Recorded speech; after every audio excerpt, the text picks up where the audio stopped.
Amidst the final echoes of a once raging tempest, Frank, a weary middle-aged man, waits patiently for his prey. Seconds later, a flash of beaming headlights signals the arrival of his target, leading Frank to exit his car and retrieve an unknown trinket from the trunk. Without any regard for his safety, he stands before the incoming armored van, forcing the driver to quickly slam on the brakes. His brother-in-law, Michael, steps out from the van to check on his kin. Without warning, an unresponsive Frank suddenly draws a pistol from within his coat and aims it directly at his brother-in-law's terrified face. He disregards Michael's frantic entreaties, firing a warning shot that makes it abundantly clear he's not in the mood for negotiation. Frank follows his brother-in-law to the back of the van, the latter pleading for him to cease the madness. Unmoved, he takes a case full of cash from the guard's trembling arms. Heartbroken and confused, Michael wonders what he should tell Frank's sister. In response, the thief lowers his weapon, his voice barely a whisper as he apologizes for his crime before walking away into the night. However, instead of escaping with his loot, Frank slowly gets down on his knees and places his hands on his head, remaining utterly motionless as the wailing sirens of the fast-approaching police fill the air. The next day,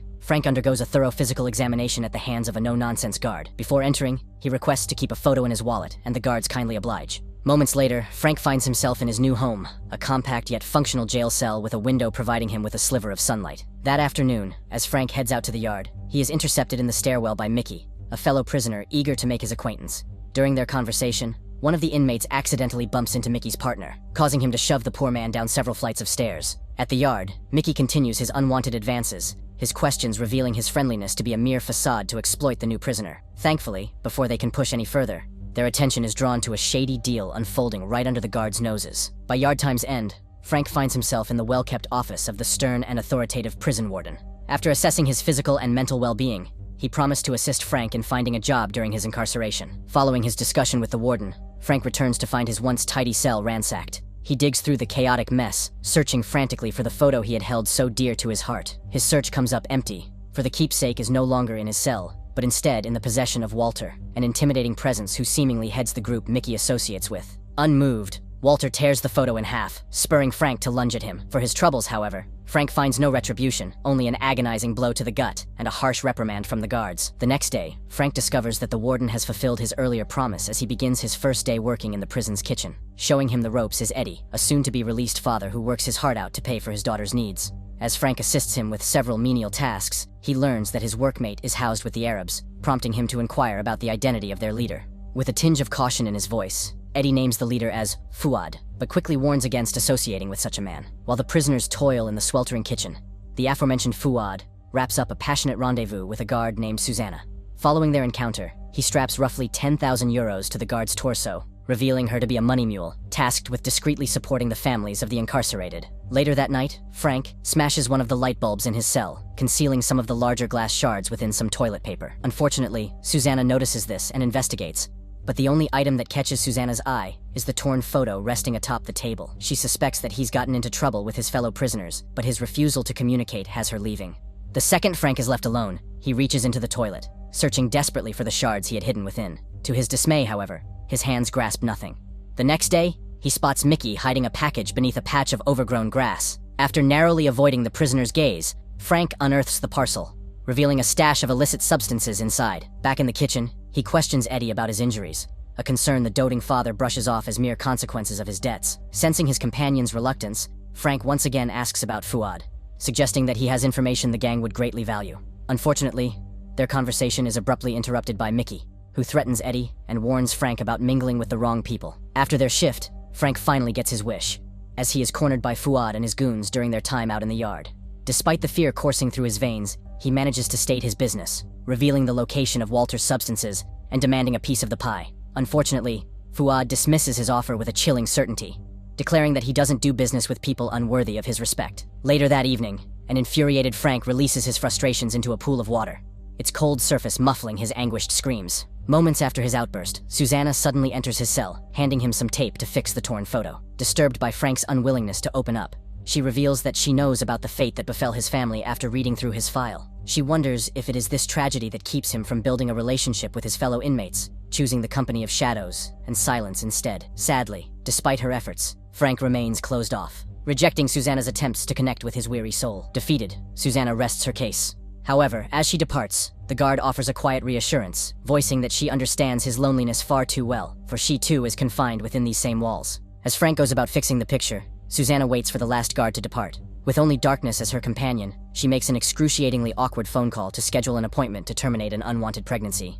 It's her 9th. The next day, Frank is jumped by Walter and Mickey, the men boiling with rage over their missing narcotics. After taking several excruciating blows, Frank ultimately caves, pinpointing Eddie as the culprit behind the madness. They leave Frank writhing on the floor, his body quivering in a storm of immense pain and unbearable cold. Following his unfortunate encounter, he goes about his day, once again completing another shift in the kitchen. This time, however, instead of finding a pile of narcotics by the bins, he sees Eddie, bloody and beaten atop a heap of rotting garbage. Burdened with guilt over his friend's fate, Frank seeks solace from Susanna, confessing that he knows the identity of Eddie's attackers. But to his surprise, she suddenly exits his cell, leaving him to stew in a maelstrom of his own thoughts. Later that evening, she returns to bandage up his wounds while warning him of the fate that befalls prisoners who dare cross the wrong people. To ease his nerves, she hands him a pack of cigarettes and leaves without another word. Susanna then heads straight to Fuad's cell to report her findings, arguing that Frank shouldn't be locked up with the rest of these animals. She orders Fuad to make things right with the Germans, knowing it was by his hand that all chaos had broken loose. The next day, Fuad meets with Walter to discuss the matter of the missing narcotics. He offers to return the product in exchange for a larger piece of the pie. Walter, however, vehemently rejects his offers, storming away in a huff. Before the German leaves, Fuad piques his curiosity by offering him a means to smuggle in more goods, thus increasing his profit tenfold. After the meeting, Frank is again cornered by Walter's gang, who demand payment for the stolen narcotics. To save himself, he proposes to eliminate Fuad, suggesting that Walter could earn more with him out of the picture. When Walter questions his intentions, he brushes it off, framing it as a personal matter that the German need not concern himself with. Elsewhere, Susanna runs into the warden on her way to the cell block, the latter wondering if she has been avoiding him. In response, she digs up old wounds of the past, pinning the death of Rashid on the warden's negligence and inaction. That evening, Susanna and Frank once again reconvene in his cell, where the agitated guard soothes her worries with a cigarette she had given him earlier. She wonders why he, unlike other prisoners, chooses to keep his curtains wide open. Wordlessly, Frank begins to flap his hands, creating a shadow that resembles a butterfly on the wall, the sight of which takes him back to a happier time with his family. The next day, Walter prepares his ward for a bloody endeavor. He instructs Frank to head to church and stay behind once the services end. Then, as the room's empty, he will strike, slicing through Fuad's neck with a makeshift blade concealed within his sleeve. Frank takes the blade and lines up with the other prisoners. Following the service, he strays from the crowd as planned, and fortuitously catches Fuad alone in deep prayer. However, just as Frank is about to strike, he is suddenly restrained by two prisoners who had remained hidden in the shadows. While they force the would-be assassin to his knees, Fuad questions the motive behind the attack, prompting Frank to unveil his burning desire for vengeance. Fuad had something to do with his daughter's death, and Frank will make him pay. Before they depart, one of the men cuts open the grieving father's wrist, dousing the blistering flames of revenge with a torrent of dark crimson. As his consciousness fades, Frank is taken back to the day when his world fell apart. It was a day that had begun like any other, with Frank sending his wife and daughter off with several loving kisses. Just as they were about to leave, he noticed that his daughter had left her beloved stuffed penguin. As he attempted to flag them down, the unimaginable happened. An SUV slammed into his wife's car, the force of the blow causing her vehicle to spin out of control before falling eerily silent in the middle of the road. In a panic, Frank rushes to the scene, arriving just in time to witness Fuad, the driver of the SUV, fleeing from the wreckage. Amidst the carnage, he finds his wife's lifeless body draped over their daughter, her sacrifice the only reason the young girl still breathed the air of this world. Unfortunately, her selflessness would be for naught, as the girl would later pass from her severe injuries. Back at the prison, the guards finally find his body and immediately call for the paramedics. Following the discovery, the warden summons Fuad, convinced that he is the key to uncovering the truth behind what happened. Of course, he only denies his involvement. Before the meeting ends, the warden reminds Fuad of his position, declaring him as nothing but a shadow in his brother, Jamil's, light. Later that evening, an enraged Susanna rushes into Fuad's cell and slaps him across the face as she questions him about the incident. Sadly, Fuad dismissively ignores her questions, instead revealing his plans to gain independence by cutting Jamil out of the business. Susanna, however, remains indifferent, storming out of the room despite his threats. She heads to the guard's locker room to gather her thoughts, before sobbing uncontrollably, as the gravity of her situation bears down upon her. Days later, Frank meets with the warden to discuss his attack. Before anything else, though, he demands a guarantee of protection, which the overseer cannot provide. As a result, Frank doesn't tell him anything. At lunch, he confronts Walter, seething as he accuses him of treachery. Unfortunately, the fiend swiftly reminds Frank of his position in the food chain, warning that if he ever talks, he will personally visit his cell to finish what Fuad could not. Later that evening, Susanna visits Frank in his cell, demanding that he distance himself from the affairs of others. However, as she inches closer to him, the guard suddenly finds herself drawn to his allure, leading to a passionate lip-locking that lingers for several steamy seconds. But Susanna knows all too well about the fire they're playing with, so she hurriedly leaves the cell. The next day, Frank notices a shady exchange between Mickey and Moha. one of Fuad's trusted men. He follows Moha into the kitchen, catching him in the act of concealing a bag filled with narcotics. Frank leaps at the opportunity presented to him, forcefully taking the package from his fellow prisoner to use as leverage against Fuad. A scuffle breaks out between the two men, ending with a knife's blade piercing through Moha's beating heart. Reeling with shock and despair, Frank rushes back to the kitchen where he desperately tries to eliminate any evidence of his involvement with the murder. Following the discovery of the body, the warden launches a prison-wide investigation, furiously berating the prisoners as his guards search their cells.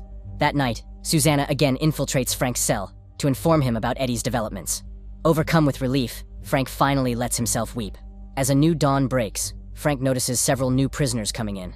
But unbeknownst to him, these men were no mere convicts, but goons sent to deliver a message soaked in blood.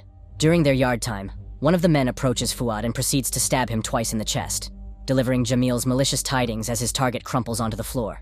After patching up his wounds, Fuad calls up his brother, demanding answers for the senseless attack. His outrage is met with a series of sneers, as Jamil threatens to put him to sleep for good if he continues his disrespect.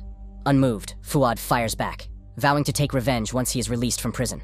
Following the heated conversation, Fuad orders the guards to come for him, snapping off a chair's leg while he waits for their arrival. Moments later, a group of heavily armored guards storm his cell, easily disarming the prisoner amidst his curse-filled tirade. They drag him out of the room like a wounded animal and beat him into submission, leaving a bloody mess in their wake.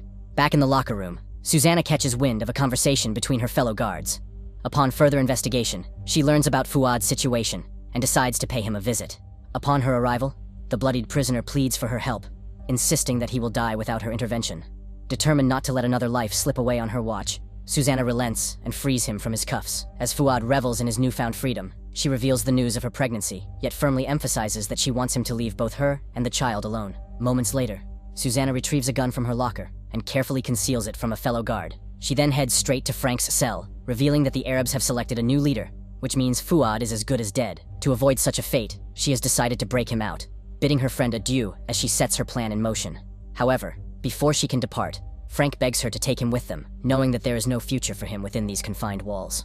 Soon after, another guard arrives to find Frank holding a pistol to Susanna's head. He orders the guard to drop his gear and slowly enter the cell. Fearing for his partner's life, the man reluctantly complies, warning the prisoner that he will not escape justice for his actions.